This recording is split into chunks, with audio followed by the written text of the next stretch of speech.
Hey guys, hope you are well. In this video, I wanted to show you how you can create a waitlist form specifically and also be able to tag people with that so you can segment them later and retarget those people or reach back out to them when spots become available in whichever service you have to provide. So the first thing, I've just got a demo account here set up so that everyone can learn across the different niches that we service. So what you want to do from here is you want to come to, just assume you're on the dashboard section. You want to go to the sites here. So you'll find the sites there. Now across the top bar, you're going to find a bunch of different options. You're going to want to go to forms here, click on builder. And now we're going to go add form on the right-hand side here. So click on form. Sometimes you can find it as a template, but just for the sake of this, I just want to show you how to build it from scratch. So just go build from scratch there.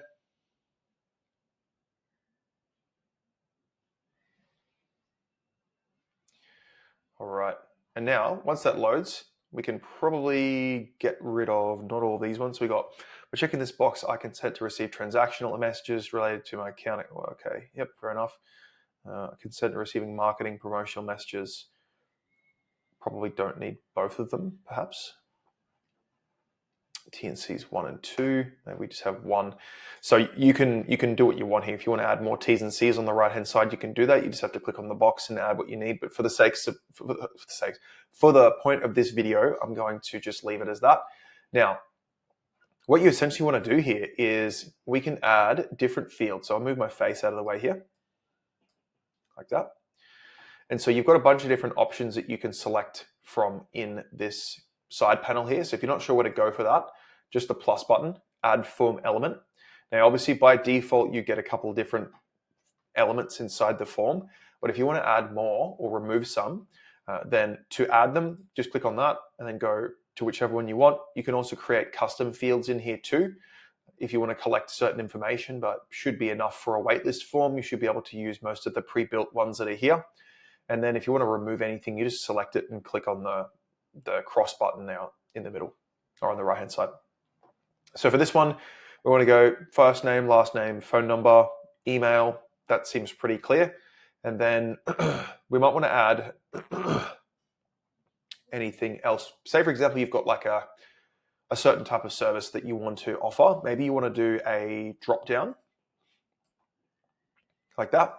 And then you just edit this, go back, say which service would you like to inquire about, something like that.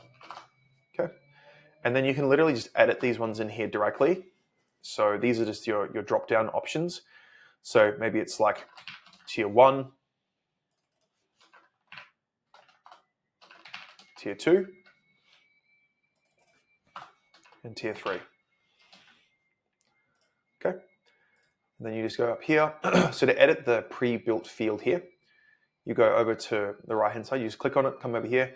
That's the placeholder field. So you just say, I usually always put in please select, something like that, from drop down,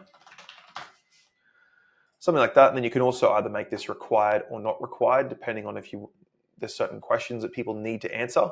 And just make sure you keep saving throughout here as well, because it's the worst thing when you go to try and save it after making a bunch of changes, and then I don't know, you come back, make a coffee and come back, and then it doesn't save, and then you have to redo the work over again. It's happened to me more times than I'd like to admit, so just make sure you do that when you do any changes. So that's pretty much it. Now, once you save that, you can literally just go so integrate is the one you want to use. That's how you can share it. You can email it. You can embed it on a website, any of those things. But there's another key step to this one as well, so that we make sure the next step from here is going to be, once they submit this form, what happens? So basically, we want to go probably settings here, and you can actually customize what you want it to do. So this is either an order confirmation, open a URL. So if you want to link them to something else, like your social media, whatever it is, to advocate for your brand, whatever it's going to be, or you can just have a quick, simple message here like that. You can do whatever you like. Now, the other thing too I'd probably do is go sticky contacts. So if you get people who what this means essentially is if people who come through and they go to fill out a form, but then they leave and come back, then it actually remembers people who go to enter that on the same device. So if they don't fully complete it, when they come back, it'll still have their details. So say they get rid of it and they come back and go into the form again, instead of them having to refill it out, it remembers their details from that same device, and then it can actually pre-fill the information they've done already, and then they can just submit it. So it makes it faster to get opt-ins. So we just save that, whatever changes again you've made. Okay, so give the form a name. Let's just say waitlist. Save that again. And now, once they do fill this out, because this is a waitlist, we need to create a little automation. Okay, so you've done that one, you've got the waitlist form, that's great. We want to go to the automation section. We want to create a new workflow. We're going to start from scratch. And so from here, what we're going to look for is the trigger needs to be when someone fills out that form. So we click on that, on the trigger thing here. So it's the first trigger, and then we just type in form.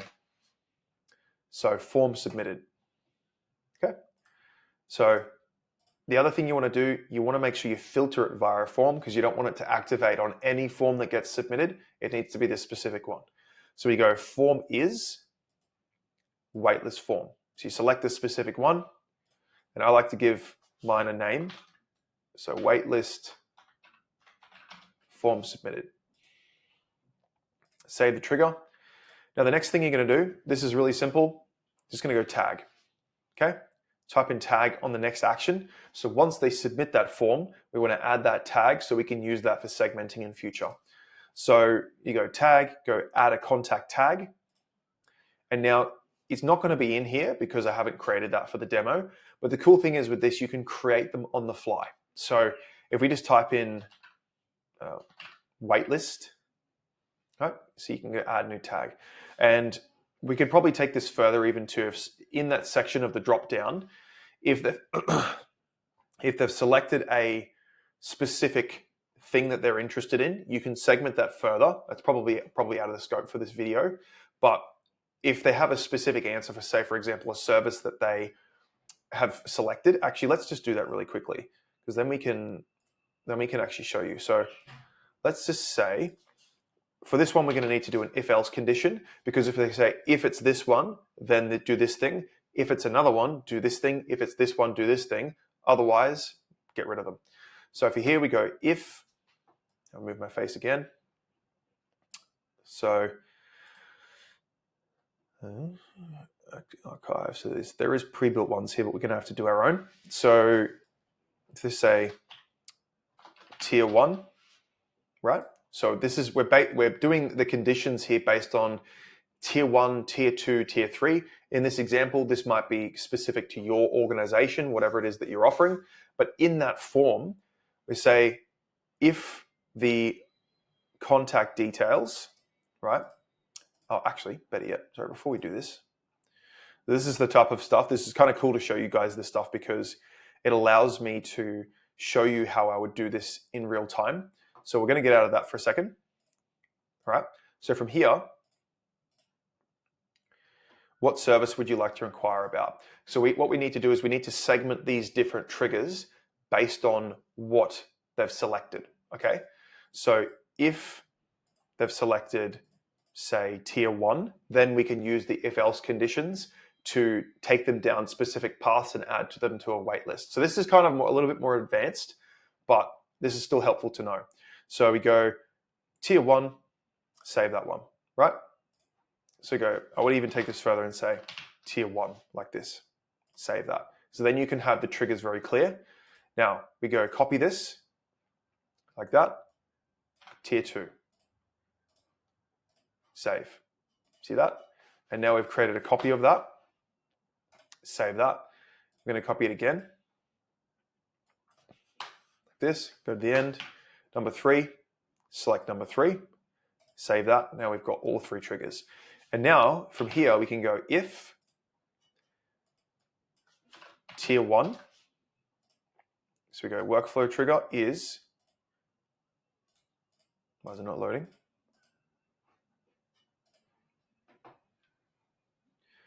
Yes, we have, because it's not showing us the triggers.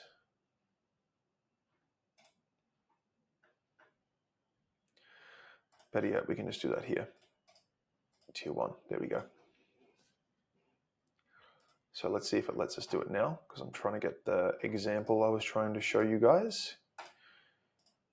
Okay. It's not doing it right now. I know exactly why, because we haven't saved it. So make sure you save it. It's another rule again. So we save that. Now we're going to do if-else condition again. And now it should actually show it to us. There we go. See that? So make sure you save your work, because the configuration needs to be saved.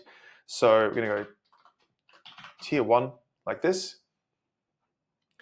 And then up here, we're going to save ourselves some time. Going to go copy that. So click select the 3 dots, click duplicate branch, and then it'll create another one. And then we just go here and we go 2. Change the names. Same thing again. Boom, like that. 3, and then reselect the trigger. And now we've got 3 different branches. And if it's none of those, then it'll go out from that. Now you could save yourself this trouble here, and if you just want to have a super simple one, you can just have the one trigger with the form. Don't worry about the answers, and literally just go add a tag, right? But I'm just showing you guys how far you can take some of this stuff, and it gets more than this too, but again, it's just around keeping it basic. So from here, we'd go tag. So it's tier 1, waitlist, tier 1, add tag. Like that. Okay. Add tag, and then we just say waitlist tier 1. Like that. Save that. Again, I like to label everything. Copy that here. 2. And then we're going to go like this. Waitlist tier 2. Okay. So then you can segment who's inquiring into what thing. Again, you probably don't need to go into this level of detail. If you just want to have a simple form, when they fill out that form, it triggers this, and then you can just have add tag. It might be as simple as that. But I wanted to show you this just in case you do want to add this in there to segment people even further. So here we go. Tier 3, save. All right. So now we just give the workflow a name.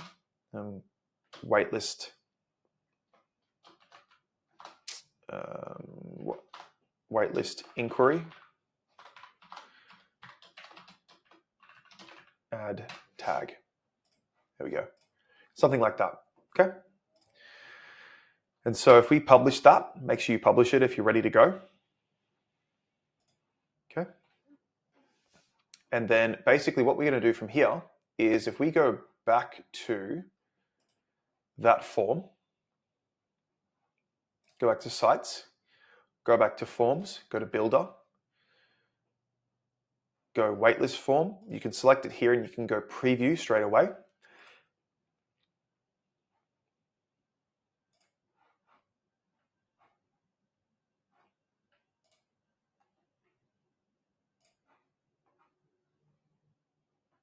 Okay, so from here, we just fill out the forms. We go Zach, test, that. Please don't spam call. And then we're going to go Zach Nielsen, 24@gmail.com. Now, this is where we can select it. So we go tier 1, tier 2, tier 3. Again, if you just want to have a pure, here's the waitlist inquiry, and then leave it, and then you just have the one tag, that's fine too. Make sure you select that. And now if we go submit, you get the message. And now what you'll notice will happen is if we go back, okay, to our contacts, you'll notice that we have Zach test, email. Let me just refresh that.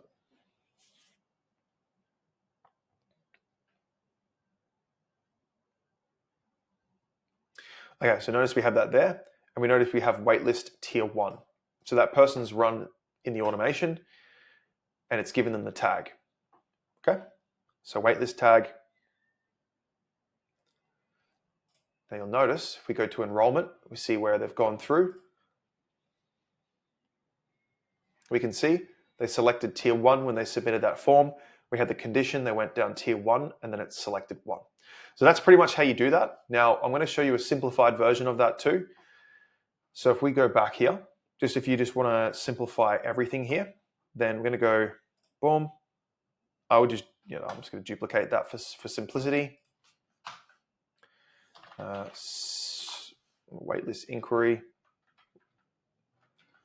It's going to go simplified. Create.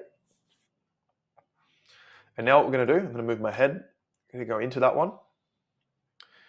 And what I would do here is if you are doing the basic one, obviously you don't want to have the other one active because otherwise both of them will activate. So we just get rid of all these. Get rid of that. Cool. We get rid of this as well because now it's just going to be based on the actual form itself. Super simple. Save it. Get rid of this completely. Delete. Then we go tag. And we just literally call it waitlist inquiry, or even just waitlist. The tag, give it a label, waitlist inquiry, like that. Save it. And then make sure you publish it, and then you're good to go. That's pretty much it, guys. So a couple different options of how you can do that. This is just a pretty simple one, but let me know if this helps with answering that question for you. And see you guys in the next one. Thanks for your attention. Cheers.